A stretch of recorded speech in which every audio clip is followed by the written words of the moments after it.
Today I'm at the UK Martial Arts Show and I'm here with Trevor.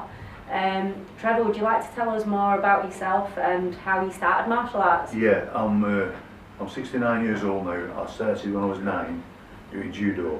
I loved that, I really got into it, and then at 12 I started wrestling. I come from Bolton, it's a wrestling town in Lancashire, and I started wrestling. At 15 I won my first British title. I stepped up weight at 16 to my second British title, and then I was under 17s British champion in 2 different weights, and then at 17 I was under 21s, and I went in, I won the Lancashire, I won the Northern Counties, and then I got a silver in the British, and then I got offered a scholarship to America, a wrestling scholarship, and like a bloody fool I turned it down. I don't know why, but I did. I had an apprenticeship, and which was with nothing really, but I thought it was at the time, and I wrestled at Bolton and I thought that was a big thing, so I should have gone. I'd have been a lot better wrestler if I'd have gone. And so at 18, at 18 I started bouncing, and some of the lads I worked with did jujitsu, so I went in and had a look at jujitsu. I just fell in love with it, and I've done it ever since. I'm an 8th dan in Japanese traditional jiu-jitsu. I got a 9th dan day turn last year in self-defence, but I'm an 8th dan in jiu-jitsu. I was a 6th dan in Shiai jiu-jitsu, sport jiu-jitsu. I was 4 times British champion. I was officially ranked #1 light heavyweight in the world. And then I went up to heavyweight, so I won the British heavyweight title and the European heavyweight title. I'm only 5'6". And then I got into sambo wrestling. I got a world silver at that, and I got a master sport off the Russians. I fought this Russian, he was the strongest thing I've ever been on a mat with, and I set him up to try and throw him, and he just shrugged and suplexed me. I couldn't believe it, so I couldn't throw him clean. I tried a few times. So I did an arm drag, went under the crutch, grabbed his testicles, picked him up and tipped him on his head. And when the fight was over, the Russians walked on the mat, 3 Russians, and put a medal around my neck. I said, no, I didn't win, I got silver, I come second.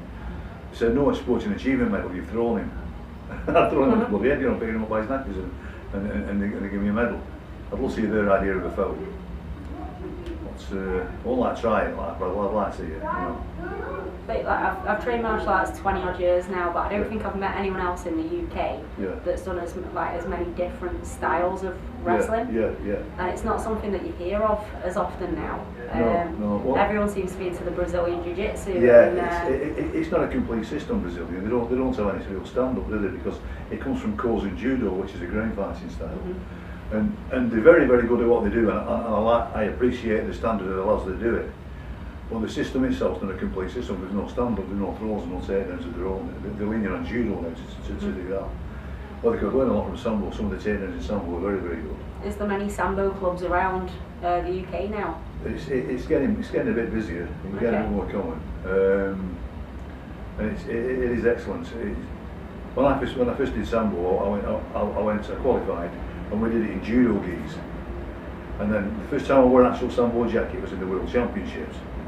And it's a lot tighter fitting jacket, so you grab a judo gi, you go like that and nothing happens. The guy doesn't move, the jacket comes right, doesn't move because it's loose. But a sambo gi, it's skin tight, and the belt goes through the jacket, and it's really tight here. So the first time I wore a sambo gi was in the World Championships, and I saw this Bulgarian. And I'm short and I'm heavy, and I've got a low centre of balance, and I'm hard to throw.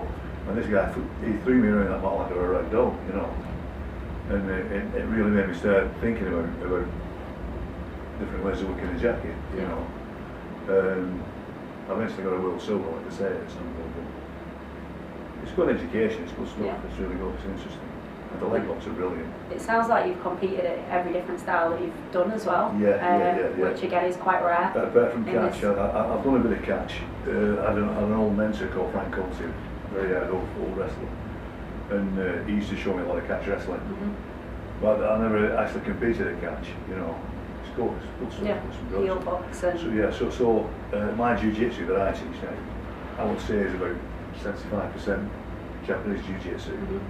There's a certain amount of sambo in it, and there's quite a lot of catch in it. Why discard something if it works? Just because it's not Japanese, because I can't give it a Japanese name, So you're basically doing a we do what works jujitsu. Yeah. I call it applied jujitsu, and it is. Everything is applicable. What I teach, you know. Okay. I did the doors for 35 years, and I make sure it works, you know. Yeah. You must have saw some sights on the doors. Oh yeah. Stubbins and all sorts. Yeah. What would you say that martial arts was like then? Because obviously you were 15 when you won your first title, so that's really young, being a prodigy. Well, that was just wrestling, but actually getting into the jiu-jitsu at 18, I just loved it. And my first instructor were a fantastic bloke, really good, really clever. And I changed my day job. And one of the lads there, a judo black belt, and he said, "What is it you do?" I said, "Jiu-jitsu." He said, "He teaches jiu-jitsu." And the guy was over there. And to me, got like George Formby. I thought, he can't teach. You ready? He said, "Oh yeah." He said, "Brilliant." And when I got over to him, he had massive hands, and his yubby ones and all his fingertips, all the pressures and all. Incredible. It was just the best I'd ever seen. So I changed the instructors, and he used to do one where he used to grab somebody's leg like that, and he used to push the leg and throw with the leg, you know. And I thought, the hell, there's anything like that. I couldn't do it. I didn't have the grip to do that, you know. Reading, incredible. And so I started taking it on myself and just started studying nerves. A good friend of mine died last year in Sony Village, and he was the pressure point top man in the UK. But he did all the Oriental pressure points, and they have the concept of wrestling. This does one minute, you know, look at this and all that. I just go for the nerves that I know exist, you know. That's the maxillary branch of the trigeminal nerve. That's the mandibular branch of the trigeminal nerve. That's the hypoglossal nerve. Yeah? That's the zygomatic nerve. And I love these, they really work, you know. You've got the supraclavicular nerve that comes down here. That's really for breaking, the kazushi for breaking balance. You know. You've got the vagus and nerve on the side here. Say like, if I'm here, please. You just stand up. If I were taking over you and put your hand up on the inside and dig your thumb into the, just find that we collarbone and just go over that and press it in and down. That's it. Yeah, you're on it. You're dead on it. Yeah. That's clavicular nerve. I won't do it, so I won't. Do that. Spread your balance. So as you do that on me now, I'm switching it off as you're doing it. But if you do that and I don't switch it off, it shifts me. You're doing all sorts of good from the measure. It's really and I'm gone. Yeah. I used to do it all the time. You used to take the gi and bang them straight in and go for all sorts of them. But referees can't onto it. So they're getting the nasty nerves. Yeah. But it works, it's lovely. On the street, it's lovely.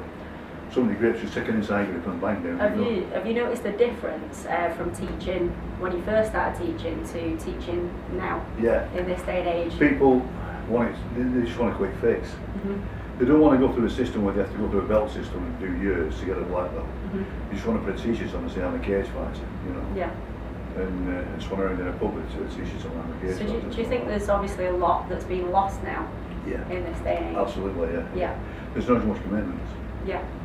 It seems to be that people have got too many other commitments going on, or they're busy, they've got to go get their nails and hair done, all this You're a stick fighting champion, you had to put your time to get that on you. Yeah, and the first trip that I had to the Philippines was when I was 15, so it was a good month away. But you had to put the work in. If you didn't turn up to one squad training session, you were off the team. That's how it was.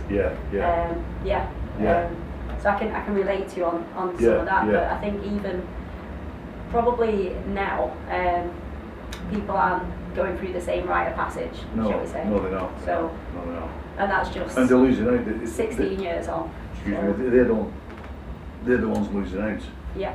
Definitely, because they're not getting a high quality product, are they? And the education I got, I remember I was 15 years old and my coach, John Rigby, I was on the mat Thursday night at Bolton Wrestling Club. There's an old wrestler called Jimmy Nibbler. And he knows like that, big cauliflowers and everything. He'd definitely been doing the mill himself loads of times. He said, Jimmy, he's in for British on Saturday, just wrestle loose over you. He couldn't spell loose, you know. He got me on all fours. He would say what they call hooking, he threw me out, crossed over my legs so I couldn't sit for him and get away. Brought his arm back, smashed it across my face. I looked like bloody Mick Jagger when I won British, but I looked proud you know. And so my coach said, whoa, he's in for British, take it easy. He said, well, he's got to learn how to take a knock. That was his attitude, you know.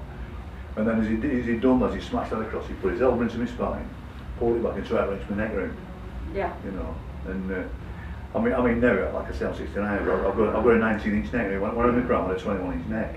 You had to work your neck all the time because that's the Nelsons. It's what they say, you know.